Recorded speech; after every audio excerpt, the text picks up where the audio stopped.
He was just a good young man. A family shares their memories of a boy killed in an accident while trick-or-treating, how they're trying to make sense of this horrible tragedy. It's becoming far too often, and it is worrisome. Shots ring out during a fight in Ogden. What witnesses say happened just before an officer opened fire on one suspect. Right now, I'm tracking our next system as it moves into Utah, where we'll see rain and snow tonight, and how it will impact your Tuesday morning commute. People living and working in one Salt Lake City neighborhood have been desperate for something to change. The new plans unveiled today that will reshape the whole area. The important task of deciding who represents you. It's not a pure process that some people have indicated it is. New at 9, a redistricting commission takes its ideas to the Utah legislature, and what happens from there could impact everyone. Live from Utah's news leader, Fox 13 News at 9 starts right now. Tonight, a community is remembering a Taylorsville boy who died after being hit by a car while trick-or-treating over the weekend. There are flowers near 6200 South 27th West at Matterhorn Drive, where the crash happened, in Carl Finch's memory. Carl's father tells Fox 13 News that his 13-year-old son died early this morning. Police say the driver is cooperating and that speed was not a factor in what is being called a tragic accident. While Carl's family grieves, they're also sharing memories of him in his short but full life. Fox 13's John Franke spoke with Carl's uncle today. It's a story you'll only see right here. As you can imagine, Carl's family is heartbroken tonight. He was just starting to chart his path in life when in an instant, everything was taken away. There have been a lot of tears. In just 13 years, Carl Finch found time to make his mark. He's missed because he was a good example to us all. Carl's uncle, Rich Brady, told me when Carl found something he liked, Gave it his all in whatever he gave it. whether it was on the baseball diamond, at the piano, or in a textbook studying Chinese. Really well-rounded kid, and it's a testament to how his mom and dad live for their kids. Carl lived life to the fullest. As an uncle who lives on the other side of the nation, every social media posting that I would see of Carl was of him, and it surrounded baseball. But there's so much more to Carl's story than those activities. His Uncle Rich describes him as a young man who thought of others. He was just a good young man that he just didn't have, he was not mean-spirited at all. He was kind and reached out. That's why this loss is devastating. Carl was in a crosswalk on 27th West in Taylorsville Saturday with a group of friends and his younger brother just enjoying a night of trick-or-treating when a car failed to stop. Carl and another child suffered the worst of the impact. They were doing the right thing, and unfortunately, and this happened, and it makes it that much harder. It really does. Now Carl's family is relying on their faith, all their memories, and Carl's example to find the strength to heal. And this kid was really hitting his stride. Another boy suffered critical injuries in the accident. Taylorsville police tell me that boy had surgery today and could be released from the hospital by the end of this week. In the newsroom, John Franke, Fox 13 News, Utah. Rescue crews rushed to the avenues today after a house foundation collapsed, trapping a worker underneath the home. Firefighters were called to 1227 East 4th Avenue just before 5 tonight. A crew was working in the home when part of the foundation collapsed, trapping a man in his 30s underneath the debris and dirt. They were able to quickly pull the man to safety and credit his co-workers for saving his life. Without them calling 911 and getting us here quickly, I don't think the outcome would have been as promising. Sometimes we have construction incidents like this where immediately people want to help, and that is understood. But dial 911 and get the rescuers in place so we can make those rescues quickly and in a safe manner. The victim was taken to the hospital in serious condition. Tonight, an inspector is studying the home to see if the structure is okay for the homeowner to return. A suspect is in the hospital after Ogden police say they had no other choice but to shoot him late this afternoon. Copy, shots fired, suspect down at 1552. I'm all right. Send medical, suspect down. Officers responded to 26th Street between Lincoln and Grant Avenues just before 4 this afternoon for a fight between a man and a woman. Witnesses told 911 that the man had a knife. That's when investigators say an officer was forced to shoot the suspect, hitting him twice. Police believe a witness shot the incident on video. I believe that's been gathered by the Weber County Attorney's Office, the investigators. We were aware that that information or that footage was posted on social media. I think it was since taken down, but they'll gather that video along with any other body-worn camera footage, any other video, witness statements, still photos to be part of their investigation. That investigation has been turned over to the Weber County Attorney's Office. The officer is on paid leave tonight. Police say the suspect, whose identity was not given, was taken to the hospital and was alert and breathing at the time. The officer was not hurt. Tonight, we're taking a deeper dive into Salt Lake City's newly unveiled plans to revitalize the ballpark neighborhood. Fox 13's Lauren Steinbrecher shows us what the plans include and why one organization hopes it'll help them as they look to expand. In the heart of the ballpark area, a home for the Native American community. It's a welcome place for people that, you can come and get medical services or behavioral health services or family and social services. The Urban Indian Center has been part of the ballpark for decades, focusing on whole health for the whole family. We've been seeing more and more clients coming back, people bringing family members in. Certainly with the recent spike in COVID cases, that's really increased how much testing we're doing. The busyness brought on by COVID hasn't just been inside. It created challenges outside, felt through the entire ballpark neighborhood. Issues with crime, drug use, and human waste. I think what COVID did was accentuate it. It really magnified the issues. The Urban Indian Center hired overnight security. Despite that, they've developed a positive vision for the future, starting with a piece of property they purchased to build on and expand, which is why they're excited. By a plan Salt Lake City Mayor Erin Mendenhall announced Monday. We're here to mark what is a significant milestone for Salt Lake City's ballpark neighborhood. Called the Ballpark Station Area Plan. It includes several components, ideas, and renderings aimed at giving the area a boost, like reconfiguring the track station, making 1300 South more pedestrian friendly, and focusing on green space. We wanted to offer a glimpse of one of my favorite ideas in this plan, which is the creation of a festival street from a section of West Temple adjacent to the ballpark stadium. The street would shut down for events and community gatherings outside the ballpark. Plus, in order for us to address the need for indoor community space, I'm pleased to announce today that the plan includes the addition of a new Salt Lake City Public Library in the ballpark neighborhood. I think the plan is very cognizant of the changes that need to be made and how do we mitigate some of these issues related to crime, trans. Mo Smith is hopeful. He says the city invited them to be part of the process from the beginning as the Urban Indian Center looks to expand their crucial services and stay vested in the ballpark community. To be respected enough to say, well, how does that work with your agency and fulfilling your mission? So we're honored by it and we support it. In Salt Lake City, Lauren Steinbrecher, Fox 13 News, Utah. As Lauren mentioned, there are plans for more green space in a library, but no specific locations or timelines were given today for those developments. Well, some folks are getting raindrops on their windshields tonight.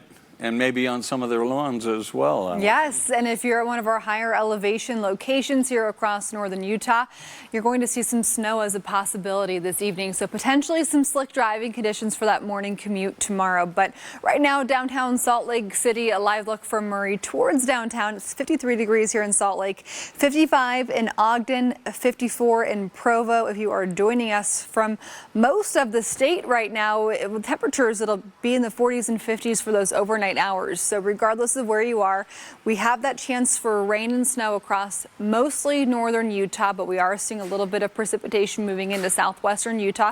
Not quite reaching the ground though, but what we're seeing right now, rain for the Wasatch Mountains north and south of I-84 right there at Weber Canyon. So what we're tracking for overnight temperatures is hardly going to be a cool down. So right now, most of us are around 55 degrees. Upper 30s for Evanston, upper 40s for Logan, 60s for St. George. When you wake up tomorrow morning, it'll still be close to 50 degrees here in Salt Lake City, but we're going to transition to a chance for rain and snow here in just a few hours, where we could see some travel impacts tomorrow morning coming up in the forecast. And let them know what their preference is. Just like on any other legislative issue, let their voice be heard. Could Utah see dramatic changes in the way the state is laid out politically? The proposals being presented to state lawmakers and what it means for you.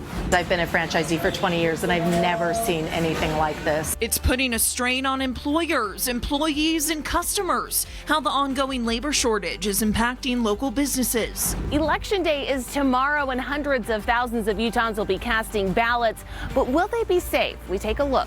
It's the start of another big week of college football. We'll hear from the Cougars, Utes, and Aggies coming up. We have a traffic alert to let you know about happening right now. The 3 left southbound lanes on I-215 on the east side of the Salt Lake Valley are closed at 6200 South and Holiday because of a crash, and you're looking at it right there. This is a live look, and you can see the backup stretching north in those southbound lanes as that fire truck pulls away. At least 2 cars are involved, we're told. Serious injuries are reported, but they are not believed to be life-threatening. UDOT is expecting the crash to be cleared up in the next 30 minutes or so.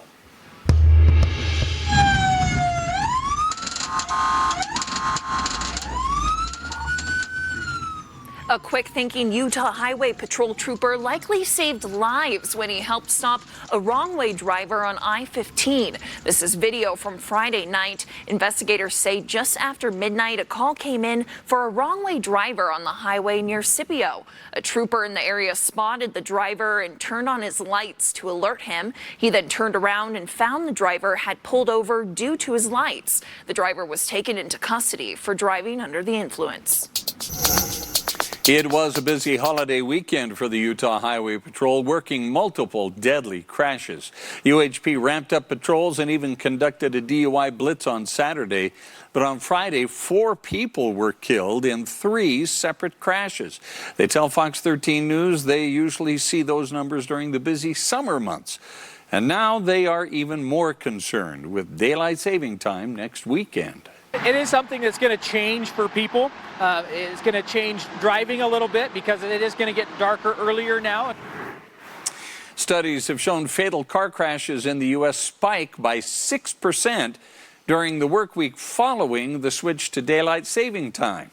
Troopers say people should check their vehicles to make sure they have no equipment problems, including malfunctioning headlights.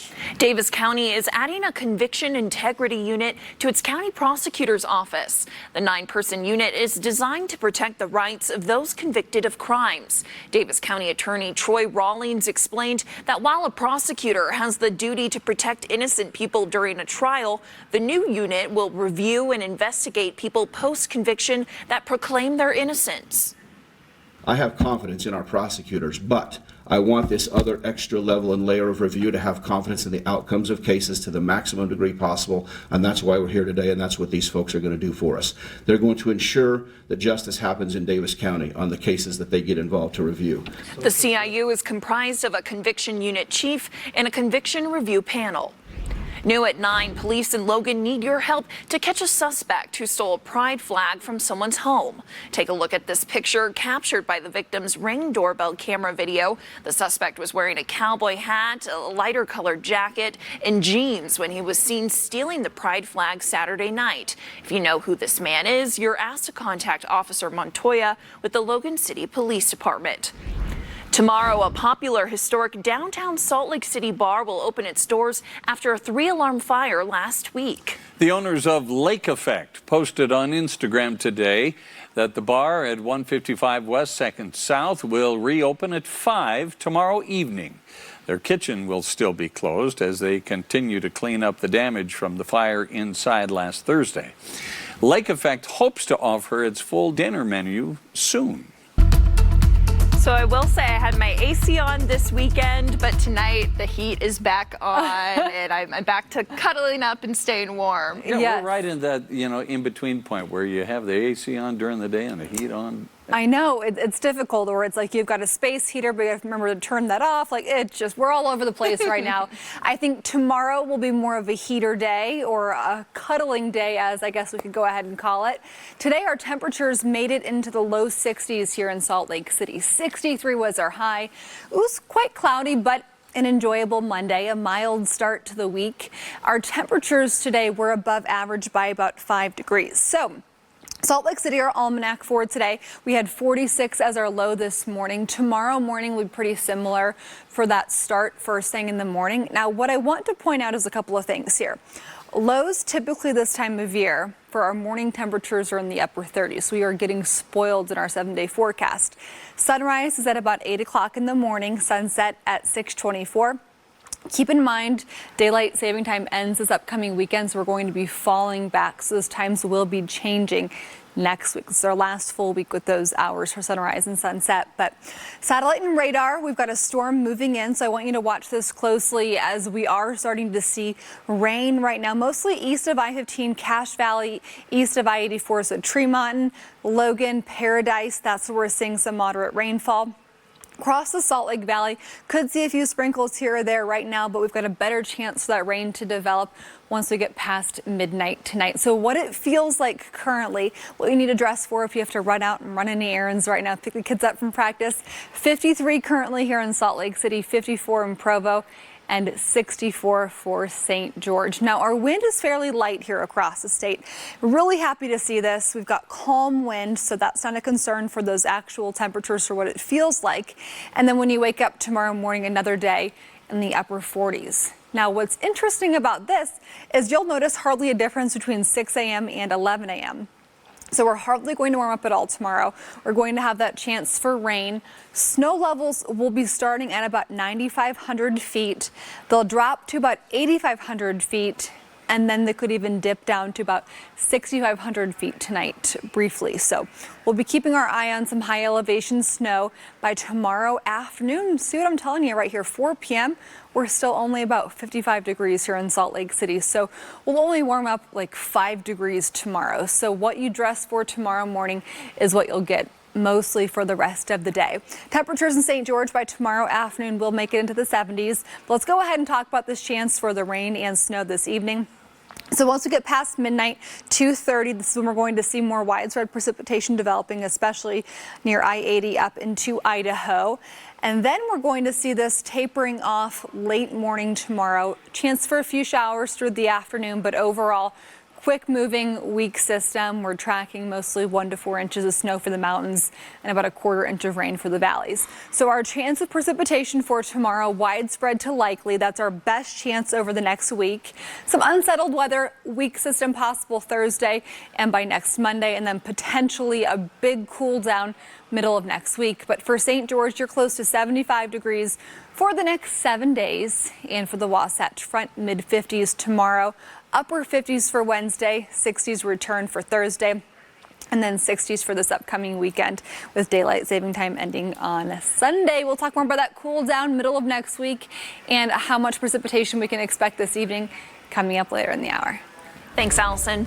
Still ahead, what will it take for Utah to be a leader in the U.S. when it comes to accessing alternative fuels? We'll take a closer look.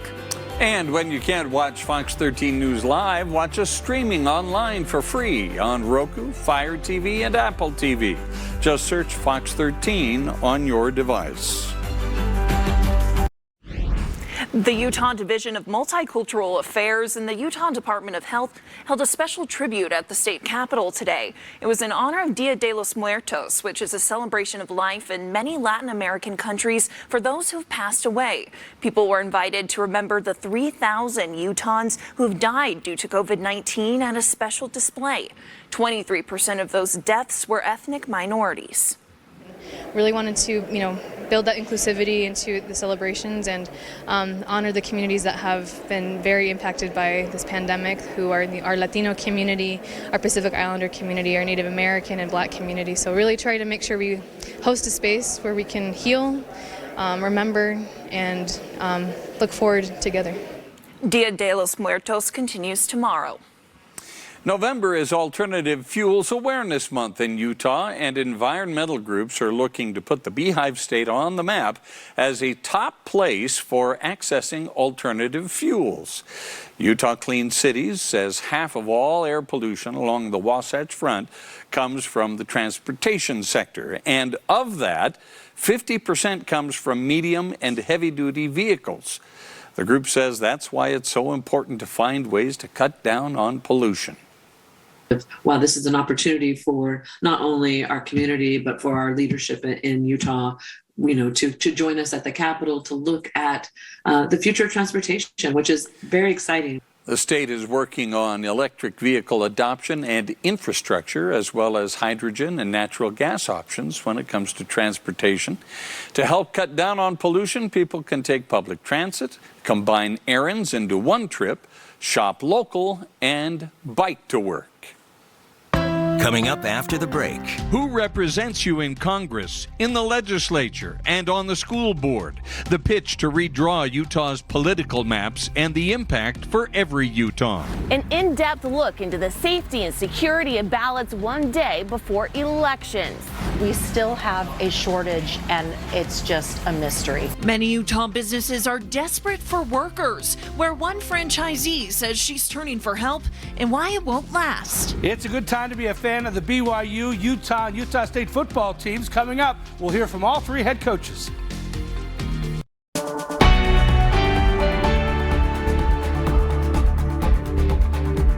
They have accepted it, and whether or not they'll use them, that's the real question, right?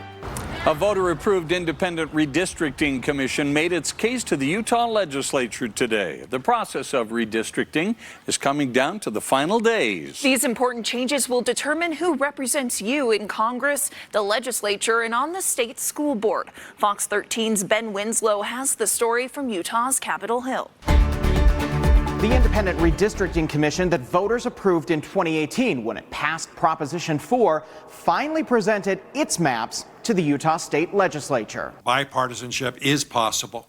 Fair maps are possible. The Utah Independent Redistricting Commission says when it made maps, it focused on keeping communities together without consideration for how elections would turn out. Had we gotten to partisan politics, we would have never been able to complete it. The commission submitted 3 maps for lawmakers to consider. Here's their proposed maps for the Utah House of Representatives and the state Senate. They also submitted 3 maps for state school board, but it was their maps for Congress that got the most attention and some pushback from the committee chairs. A member of the public designed one of the maps for Congress. This map was drawn on a tool that included political bias. The Independent Redistricting Commission's chair says it's still a fair map, and the designer defended it. It was chosen because it outperformed the green map in every single criteria except for preserving the cores of prior districts. But the committee chair says there's bias in everything. It's not a pure process that some people have indicated it is. There's bias in every map line you draw. Public comment at the meeting was overwhelmingly in favor of the Independent Commission's maps. And ask that you consider pursuing a UIRC map. Your vote on these maps can and will come back to haunt you. It'll come back to you at the ballot box the moment that your gerrymandered district is no longer safe enough to keep your incumbency protected. But the legislature's redistricting committee is not obligated to use them. Take them into consideration. That's what we've all said all along. The commission's chair says it's his hope the legislature doesn't ignore thousands of public comments in favor of the maps. I continue to be amazed at the public support that we have and the support for the work of the commission. The group backing the ballot initiative says the public can still push the legislature to accept the Independent Commission's maps. The most important thing right now is call your legislators, send them an email. Now there's one more public meeting next Monday. That's where the legislature's redistricting committee will present its maps. The special session starts the day after. That's when the legislature decides which maps they approve. On the Hill, Ben Winslow, Fox 13 News, Utah. Utah health officials report more than 3,100 new COVID-19 cases over the past 3 days. That brings down the 7-day average by a little bit. Sadly, 29 people lost their lives to the virus over the weekend. Health officials say people who are unvaccinated are nearly 16 times at greater risk of dying from COVID-19 than those who are vaccinated. The department is reporting more than 27,000 shots given over the weekend. The owner of Banbury Cross Donut Shop in Salt Lake is responding after a sign taped on the front window went viral. A Reddit post showed the note, which read, "Due to government and state handouts, no one wants to work anymore." The owner tells Fox 13 News he did not put that note up. He says an employee did that, and he's very upset about it. The labor shortage continues to plague businesses around the country and here in the Beehive State. A local franchisee has been so desperate at times, she's pulled her family members in to help keep up. Fox 13's Eliana Sheriff takes a closer look at the ongoing labor shortage and why it's so complicated. I can see why a lot of people took early retirement. This is rough. Sharon says in her 2 decades running this Subway, this is the hardest thing she's been through. At the beginning of the pandemic, Sharon was worried she wouldn't have enough business, but now she definitely has business, but not enough help to keep up. She and other business owners across Utah all have the same question. You know, where is everybody? Why are they not working? Sharon is looking to hire 3 people, and she's been advertising online with sites like Indeed, and she's paying for those ads to be sponsored. Still, I won't get any applicants. She normally recruits kids in high school for these jobs, but her normal pool of teens isn't applying. I don't know if parents don't want their high school kids working during the pandemic. She's had to resort to her own teen to fill in the gaps. I brought my 16-year-old son in. Unfortunately, I had to pull him out of school one day to come help me. My boyfriend has come in to help me. It's gotten to that point. Sharon is even paying $2 an hour more than she started paying a year ago. Nobody is getting that extra unemployment anymore, so we still have a shortage, and it's just a mystery. But senior economist Michael Johnfro says it's complex, and it doesn't just boil down to increasing wages. It's not a real labor shortage because of people simply not willing to work, although that's the common sentiment. We're facing a labor shortage because there's just a ton of opportunities and people want to grow. He does see the labor shortage as a long-term issue, but he says there are creative solutions. Automation could help instead of that scary story we've read for a long time of, oh my gosh, they're going to come in and take away jobs.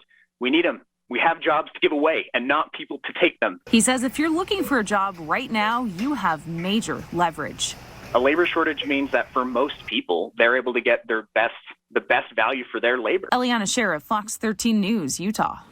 Utah's current unemployment rate is 2.4%, the second lowest in the country. Johnfro says for minimum wage employers looking to hire, they have a small pool of candidates actively looking for work and a disproportionate number of those with bachelor degrees in the market. The Light the World campaign is bringing back its giving machines this year. Where and when you can find them. And our next storm has moved into Utah. I'm tracking the impacts for tomorrow morning's commute coming up. In national news, jury selection is complete after just one day in the trial of Kyle Rittenhouse. He's the teen who allegedly shot and killed 2 people and wounded another during police brutality protests in Kenosha, Wisconsin last year. In August of 2020, Kenosha police shot Jacob Blake multiple times in the back during a domestic disturbance call. That sparked days of unrest. Rittenhouse, who was 17 at the time, traveled to Wisconsin from his home in Illinois to protect businesses from looting and arson. The now 18-year-old has entered a not guilty plea, arguing he acted in self-defense. It's not a question of whether what he did was right or wrong, but whether, strictly under the letter of the law, he fits into that self-defense qualification. Opening statements are set to begin tomorrow morning. The trial is expected to take roughly 2 weeks. If convicted, Kyle Rittenhouse faces life in prison. Another warning sign for Democratic leaders trying to pass a pair of legislative packages key to President Joe Biden's agenda. At this time, Senator Joe Manchin doesn't support the $1.75 trillion reconciliation bill. The West Virginia Democrat has been non-committal about the package since Biden released the framework, but he reiterated some major concerns today. We must allow time for complete transparency and analysis on the impact of changes to our tax code and energy and climate policies to ensure that our country is well positioned to remain the superpower of the world. He also called on the House of Representatives to pass a separate bipartisan infrastructure bill. There is talk that liberals in the House could withhold their support in an effort to pressure Manchin to fall in line. But he says that wouldn't get him to support the larger social spending and economic package. For island nations, climate change is not just a challenge for the future, it is an immediate threat. The Prime Minister of Barbados spoke today at the UN Climate Change Conference on behalf of many countries facing that reality, describing the crisis as Code Red. Is a death sentence for the people of Antigua and Barbuda, for the people of the Maldives, for the people of Dominica and Fiji, for the people of Kenya and Mozambique, and yes, for the people of Samoa and Barbados. We do not want that dreaded death sentence. Despite leaders from China and Russia skipping the conference, negotiations will proceed with a goal to produce a plan to rapidly decarbonize the planet. But there is skepticism of promises versus action. 6 G20 countries, including the United States, never met their targets to cut greenhouse emissions under the 2015 Paris Agreement. Still ahead, tomorrow is Election Day. We'll dig into how officials are keeping your ballot and the voting process safe and secure. Well, the BYU, Utah, and Utah State football teams all in great spots right now at the start of the final month of the season. While the Utes and Aggies battling for conference championships, the Cougars are on the rise in the national polls. We'll hear from all three coaches coming up in sports. We are so glad you could join us for Fox 13 News at 9. Emily Tenser's here while Kelly is away. We're so glad you're here. Happy to be here. We had a great weekend to go trick-or-treating. Did you go trick-or-treating? I did not, but I did make the most of the nice weather, that's Did for you? sure. Yes. But you still have a lot of candy in the house, right? Oh, absolutely. Absolutely. That's the important part. Nice weather to go trick-or-treating. Fox 13 meteorologist Allison Krogan will have our first alert forecast in just a few minutes. Now, hundreds of thousands of Utahns will vote in tomorrow's municipal elections. Fox 13's Haley Higgins goes in depth tonight to show us how counties ensure the elections are safe and secure.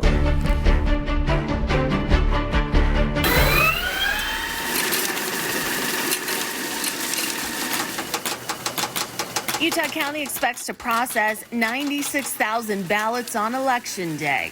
And Monday, we'll come back over the weekend and it'll just be crazy. The election office relies on sophisticated technology to protect the ballots, tracking where they were submitted and where they're going next. The ballots never leave this room. Every ballot is loaded into this machine at least twice, which scans individualized barcodes. It captures an image, a full-on image of the envelope. It also makes a digital record of the signature. We check the signature on every single envelope. Some people say, oh, you don't do that or you only do a sampling. Nope. We look at signatures and check signatures on every single envelope to verify that it matches what we have on record. Out of 462 individual races in Utah last year, not a single outcome was challenged. Yet unfounded conspiracy theories asserting election fraud concern the state's election office. Sure, we've been getting calls. The state elections director says safeguards are in place to prevent someone from voting more than once or hackers getting into the system. She says county clerks welcome questions and will give election tours to curious citizens to reassure the results are valid. The reason that it's so important is because that is the foundation of our democracy. The results don't mean anything if people don't trust them. In Utah County, windows and cameras allow people to watch the process in real time. In Provo, Haley Higgins, Fox 13 News, Utah. At this point, elections officials say it's best to put your ballot in a drop box to ensure it is counted. To find the nearest drop box, we have an interactive map showing locations and hours at fox13now.com. The Light the World giving machines are back this year. The Church of Jesus Christ of Latter-day Saints had to alter its Christmas campaign last year because of the pandemic, dropping the physical vending machines. But now they're back in 10 cities across the country. The giving machine in Las Vegas will be the first to open this Wednesday at the downtown Summerlin Mall. Giving machines in Salt Lake City and Orem will open later this month. The Loveland Living Planet Aquarium is trying to help animals that live outside the water.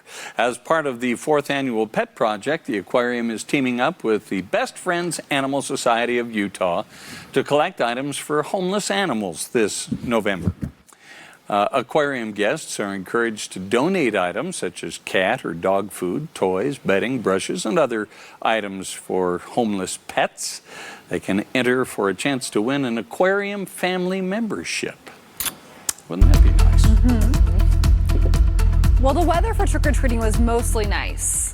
Yeah. Nice. Up in Evanston, our coworker was saying that they got rained on for about a half hour, so had to move some things around for some portions of the viewing area, but the majority of us had really nice weather, especially on Saturday night and then on Sunday on actual Halloween. We ended up with a few showers across the region, so hopefully your plans weren't impacted too badly, but mid-50s currently, great weather currently, but we do have some more rain moving in, so here's what you can expect. We're going to end up with our next storm late tonight for northern Utah, and we're going to have we'll have slick roads for tomorrow morning. We'll have some high elevation mountain snowfall, and then we're going to end up with a wet Tuesday morning commute. Showers will be ending during the afternoon hours, and we're going to end up with a chance for some accumulating snowfall up along the highest elevations. So satellite and radar here across the state currently. Right now out in Tooele County along I-80 Grantsville, we're seeing a few raindrops on the windshields, and then near Weber Canyon up towards the Cache Valley near I-84, that's where we're also seeing some more of our rain coming down. We've got a little bit of rain entering western Washington County and southwestern Utah. Green River approaching right along I-70, but nothing too widespread or problematic. The storm impacts accumulating snow above 8,000 feet. Snow levels may drop to as low as 6,500 feet. So we're going to end up with ponding on the valley roads as a possibility. Not a ton of rain out of the system. So we had an extremely wet October here across the state. And with this particular storm, we're looking at just about a 1/4 inch of rain, which is not a lot, but enough to help out the lawns. Tomorrow morning when you first wake up, it'll be around 50, so surface road temperatures not too bad. So that means that we shouldn't really see many icy conditions here in the valleys, but just slick roads is enough to create some problems. So it'll be about 50 degrees when you first wake up for Provo, Salt Lake, Ogden, low 40s for Cedar, upper 50s for St. George, and by tomorrow afternoon, our temperatures will make it into the mid 50s for Ogden, Salt Lake, Provo. Low 50s for Logan, 48 for Park City. So let me show you this future cast through the evening hours. 1 a.m. we start to see those snow levels dropping as the night goes on. And then we also see this system dying down late morning tomorrow. Still a chance for some showers and thunderstorms here along the Wasatch Front and for the Wasatch Mountains. But that quickly moves on out of here. And then we see some sunshine. Wednesday will be a really nice day. Thursday we warm up. Late Thursday, another quick system brushes by, but that'll mostly stay off to our north. So future snowfall out of this next system tonight into tomorrow. Northern Utah mountains, mostly 1 to 4 inches of snow. Enough to create a tough drive for our highest elevation passes. And of course, we'll want to leave ourselves a few extra minutes tomorrow morning. Our rain projection is mostly the northern half of Utah for the next 48 hours and the areas of green. So Utah County up into Idaho. Less than a 1/4 inch of rain. St. George in the mid 70s for the next week. Very consistent temperature wise with overnight temps about 50 degrees. And for the Wasatch Front, mid 50s for a high tomorrow, close to 60 for Wednesday, mid 60s Thursday, and we'll keep it in the 60s this upcoming weekend. The FBS college football teams in the state are all playing great right now. BYU ranked 17th in the country, and Utah State both leading their divisions. The Utes lead the Pac-12 South at 4-1 after beating UCLA, and they're in a great spot to win the division and play in the Pac-12 championship game for the 3rd time in the last 4 years. Utah plays at Stanford on Friday. The Cardinals have lost 3 straight, but they can beat anyone. The only thing that matters for us this week is trying to find a way to beat Stanford.